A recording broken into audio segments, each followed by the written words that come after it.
Doğu Türkistan olarak da bilinen Çin Halk Cumhuriyeti'nin Sincan Uygur Özerk Bölgesi'nde polis oruç tutma yasağına tepki gösterenlerin üzerine ateş açtı. 18 Uygur Türk'ü ateşte hayatını kaybetti. Ancak yasaklar sadece oruçla sınırlı değil. Doğu Türkistan halkı Çin yönetiminin 5 Nisan 1990 tarihinde yürürlüğe koyduğu oruç yasağına karşı ayaklandı. Çin ordusu yüzlerce Uygur Türk'ünü öldürdü.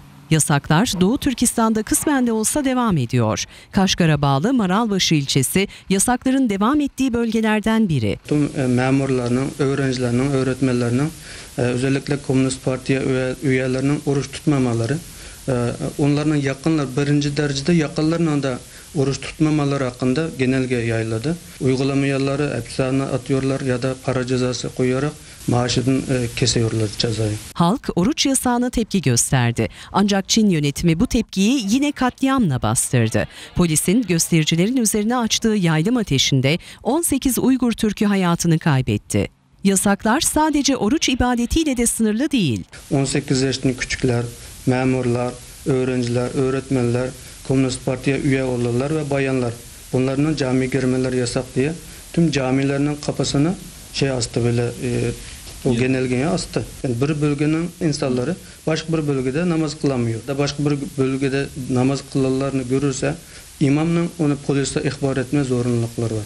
Eğer imam ona ihbar etmezse o imamı da hapishane atarlar. İstanbul'da gazetecilere konuşan Doğu Türkistan Marif ve Dayanışma Derneği Başkan Yardımcısı Abdülehet Er, Türkiye'nin desteğine minnettar olduklarını belirtti. 2009'da 5 Temmuz Ürümçi katliamı yaşanmıştı.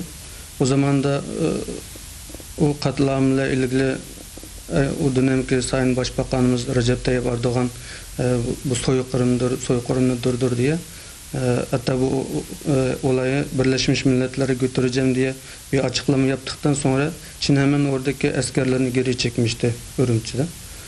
Sonra o olaydan sonra burada da bayağı etki oldu. Yani halk sokaklara döküldü, protesto yaptı. Çin konsolosluğunun önünde elçilikler her gün protestolar olmuştu.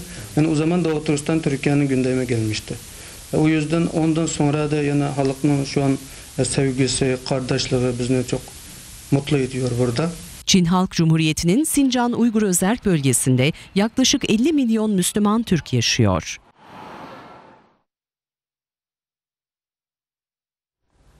Çin'in Sincan Uygur Özerk Bölgesi'nde uyguladığı bu oruç yasağına tepki gecikmedi sayın seyirciler. Dünya Müslüman Alimler Birliği, Çin'e Müslümanların hak ve dini inançlarına saygı göstermesi çağrısında bulundu.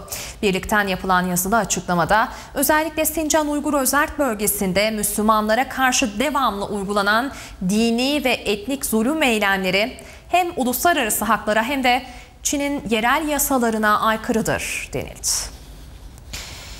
Sayın seyirciler, Diyanet İşleri Başkanı Mehmet Görmez, Hollandalı Özgürlük Partisi liderinin televizyonda İslam karşıtı karikatürler yayınlaması